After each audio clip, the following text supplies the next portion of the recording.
Because there are two categories of Christians that are growing within the body of Christ now. They are the category that are not sendable at all.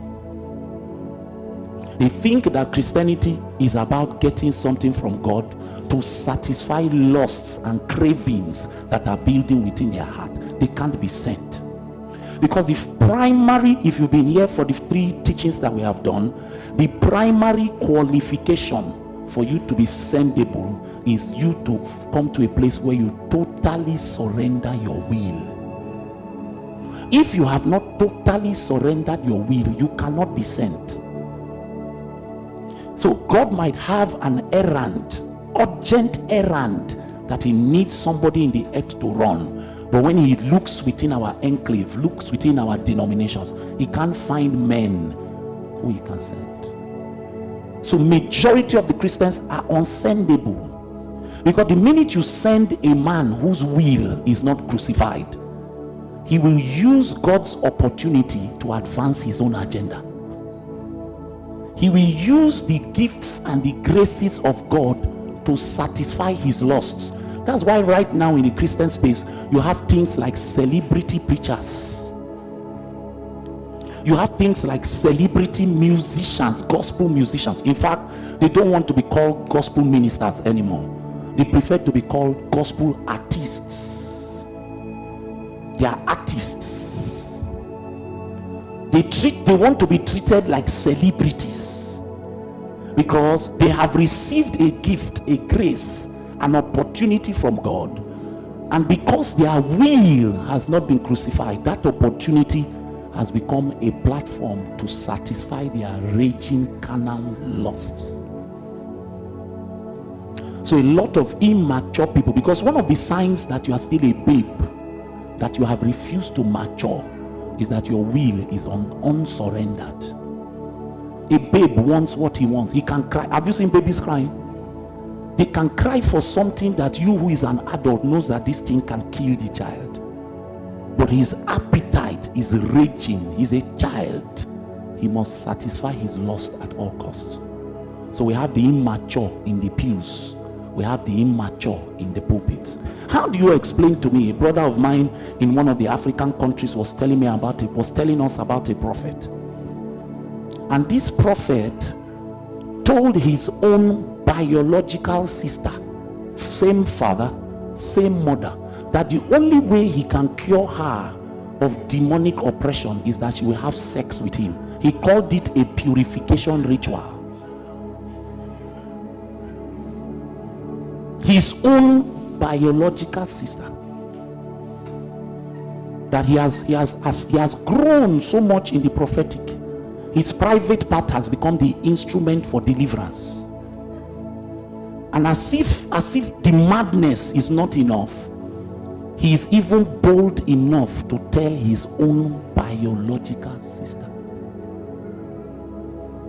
And you know, the thing that hurts me is that when people like us come out to talk, instead of people to deal with the matters you are raising, they leave the items that have become a shame on the body of Christ and begin to attack the messenger. Now, even the people that have Abido Sheka and Ganduze, they too have started early morning prayers. Pharrell Kael, they too have started early morning prayers, and crowds are gathering. Consumers, people are sharing the videos of a clown who thinks that Christianity is comedy, telling people that Jacob was a Yahoo boy.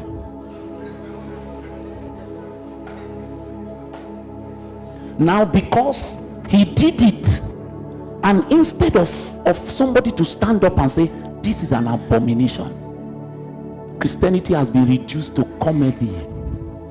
People are sharing it and laughing. People are coming under to say this is correct preaching. He has released a new video, and in this video he says that Satan is God's favorite son.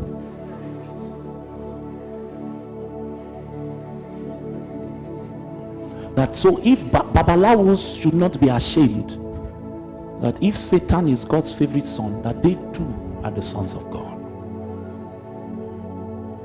That is what Christianity has become. You see, when people like us talk, it's not that we are looking for something, we are bleeding on the inside. This is not the faith our fathers died for.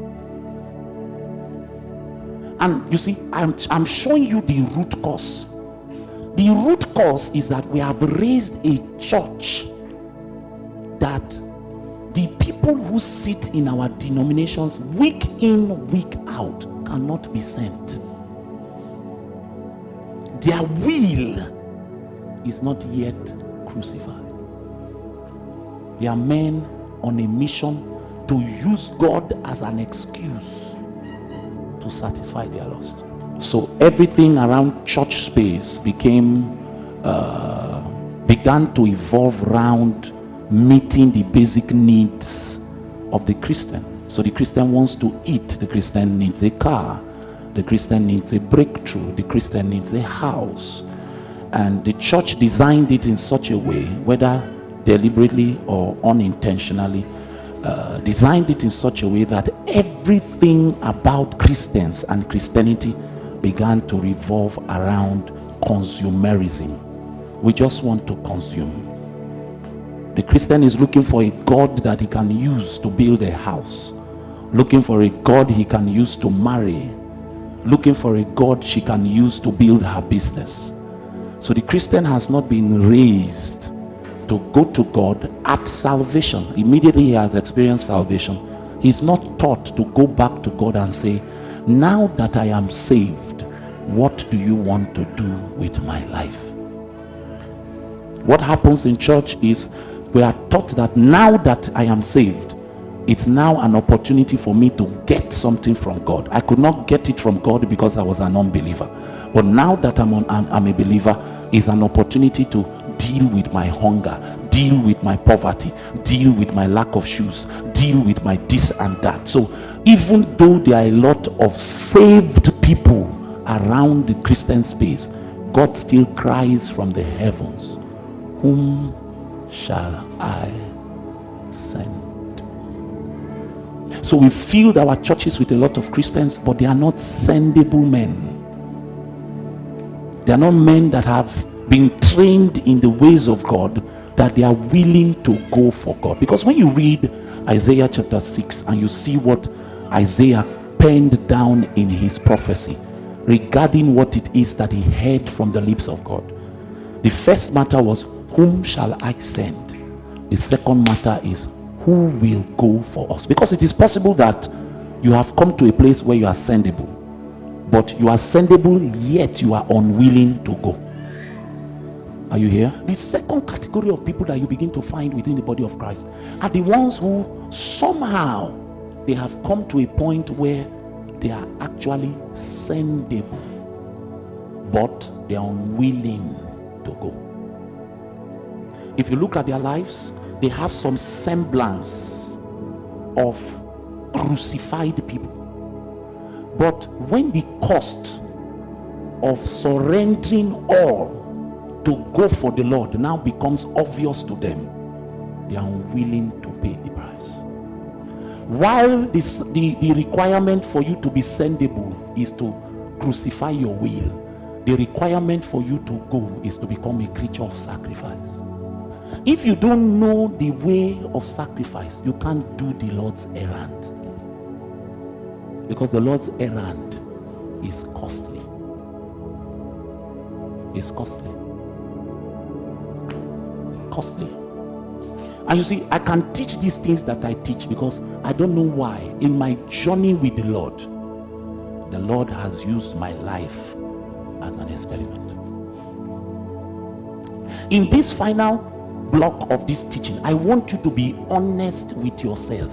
Be very honest. Can God send me? Ask yourself that, can God send me? Can he send me into the society and I will not be corrupted by the things that I see? Can I make contact with Babylon and not become contaminated with Babylon's desires and appetites and Babylon's way of life? Can I make contact? You need to be able to settle it in your heart once and for all. Can God send me? You know, every time I read Isaiah chapter 6, and I wonder, I ask myself, so is it that if Isaiah had not heard that conversation, we would not have known that the Lord there was an errand he needed to run, and there was no one he could send? Number two, if Isaiah had not responded, notice that Isaiah in verse 8, he heard the conversation. He said, also I heard the voice of the Lord saying, whom shall I send, and who will go for us? Notice all he did is heard. The question was not addressed to Isaiah. Are you here? The council was not talking to Isaiah. Isaiah was eavesdropping on a conversation that they did not call him. He was gate crashing on a council meeting. But the minute he heard it, you know what Isaiah said? He said, how can I be alive? And God is looking for a man. And he said, here I am. What does here I am mean? I surrender every other schedule I had, every other plan I had for my life, every other thing that looked important to me has become useless. I present myself to be sent. Send me. What does it mean? I'm ready to go. I need to ask you, can God send you?